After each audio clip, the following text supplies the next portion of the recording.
en welkom by vandag se oordeenking. Ons kyk na Kersfees deur die oë van iemand wat bietjie verder van die krib af staan as Maria en Josef.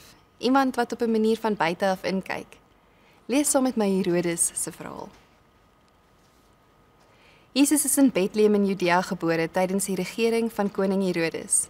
Na Jesus se geboorte het daar sterrekykers uit die ooste in Jerusalem aangekom en gevra: "Waar is hy wat as koning van die Jode gebore is? Ons het sy sters hier opkom en ons het gekom om aan hom hulde te bewys." Toe koning Herodes hiervan hoor, was hy en die hele Jerusalem saam met hom hewig ontsteld. Hy het toe die priesterhoofde en die skrifgeleerdes van die volk bymekaar geroep en hulle uitgevra oor waar die Christus gebore sou word. Hulle het hom geantwoord: "In Bethlehem in Judea, want so is dit deur die profeet geskrywe." Daarna het Herodes die sterrekykers in die geheim ontbied en noukeurig by hulle vasgestel wanneer die ster verskyn het. Hy het hulle na Bethlehem toe gestuur met die woorde: "Gaan doen noukeurig ondersoek na die kindjie, en as julle hom kry, laat my weet, sodat ek ook aan hom hulde kan gaan bewys." Toe Herodes agterkom dat die sterrekykers hom in die steek gelaat het, het hy woedend geword. Hy stuur toe soldate en laat in Bethlehem en die hele omgewing al die seentjies van 2 jaar en jonger doodmaak, ooreenkomstig die tyd wat hy noukeurig by die sterrekykers uitgevra het. Ons kan vinnig die slegte ou in 'n verhaal raak sien. In die Kersverhaal is dit duidelik. Dis die bose groot koning Herodes. Ja, hy is suksesvol en magtig. Hy is bekend vir alles wat hy reg kry en bereik het. Maar hy maak mense dood. En nou probeer hy die pasgebore Jesus vind om hom ook dood te maak. Dis hoe ons Herodes onthou. Ons sien hoe hy heeltemal uithak en sy menswees verloor. Ons wil glad nie met hom identifiseer nie, natuurlik ook nie soos hy wees nie. Maar wat bring hom tot op hierdie punt wat hy so uitmekaar uitval en die wêreld om hom vernuweer? Hoekom kon hy nie soos die wyse manne kom kyk en aanbid nie? Wat maak dat hy die vreemdeling bly wanneer Jesus gebore word? Die woorde van Henry Nouwen wanneer hy skryf oor Kersfees en die koms van Jesus gee vir my insig. Hy sê: "The challenge is to let God be who he wants to be.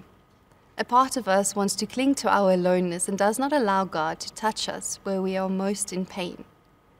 Often, we hide from him precisely those places in ourselves where we feel guilty, ashamed, confused, and lost. Thus, we do not give him a chance to be with us where we feel most alone. Christmas is the renewed invitation not to be afraid and to let him, whose love is greater than our own hearts and minds can comprehend, be our companion." God bring die nuus van sy seun ook na Herodes toe. God sluit nie vir Herodes uit nie. Hy gee vir hom die geleentheid om deel te wees van die Kersverhaal. Maar Herodes laat nie vir God toe om God te wees in sy lewe nie. Hy klou aan sy beheer vas. Hy klou aan sy onsekerheid en vrees vas. Hy klou aan sy ekkigheid vas. En hy bly op 'n afstand staan, 'n vreemdeling vir Kersfees. En dit gebeur dalk makliker as wat ons wil erken, want ons klou ook aan dinge vas. So hoe reageer ek en jy op die nuus van Jesus wat in ons wêreld inkom? Ons kan net hoor van Jesus se koms en liggies kennis neem en dan aangaan met ons lewe.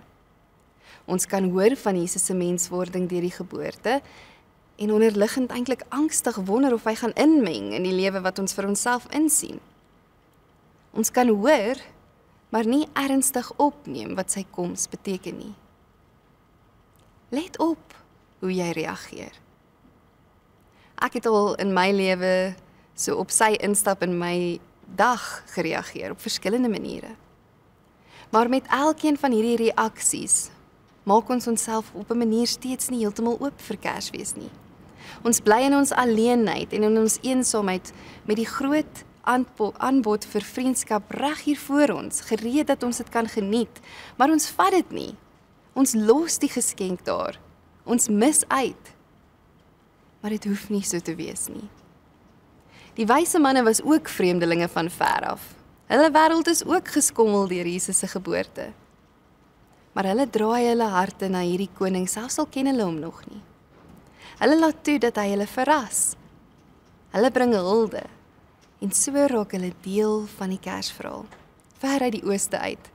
maar tuis in die stal. Ons het almal Herodes oomblikke. Ons trek terug en ons kruip weg. Ons sukkel om toe te laat dat God is in ons lewens. Ons sukkel om die stuur aan hom oor te gee en te vertrou dat hy ons sal inspann en gebruik op 'n betekenisvolle manier ter wille van 'n groter prentjie is wat ons kan insien. Maar ons kan 'n ander paadjie stap as wat Herodes gestap het. Begin dalk net eers deur te stop en te sien en te hoor en in te neem wat Kersfees werklik beteken. Herodes spring dadelik na gevolgtrekkings en neem aan dat sy koningskap in gedrang is.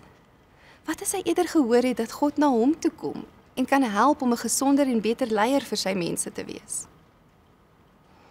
Ons kan ook vir die Heilige Gees vra om ons te vul met verwondering wat ons vrees oorskadu. Dis vir my interessant, die wyse manne moes alles oppak en vir maande op reis gaan. Dit moes ook 'n stukkie vrees wakker gemaak het. Maar die verwondering is sterker. Wat as hy my lewe verander? Kan 'n diep verwondering en hoopvolheid wees eerder as, wat as hy my lewe verander? Eerder as 'n vrees. Dit kan eerder vir ons verwondering wees as 'n manier om sy teenwoordigheid en werk te staan. En daarom kan ons vandag saam bid. Here, vul ons met verwondering en gee ons die genade van 'n diep bewussyn van U nabye teenwoordigheid in ons lewe. Gee ons die moed om aan U oor te gee, sodat U God kan wees in ons lewe. Here, ons wil U ook aanbid. Here, ons wil ook na U toe draai. Ons wil hulde aan U bring. Lei ons verby ons ekkigheid, na die krib toe, waar ons tuis kan wees by U. Amen.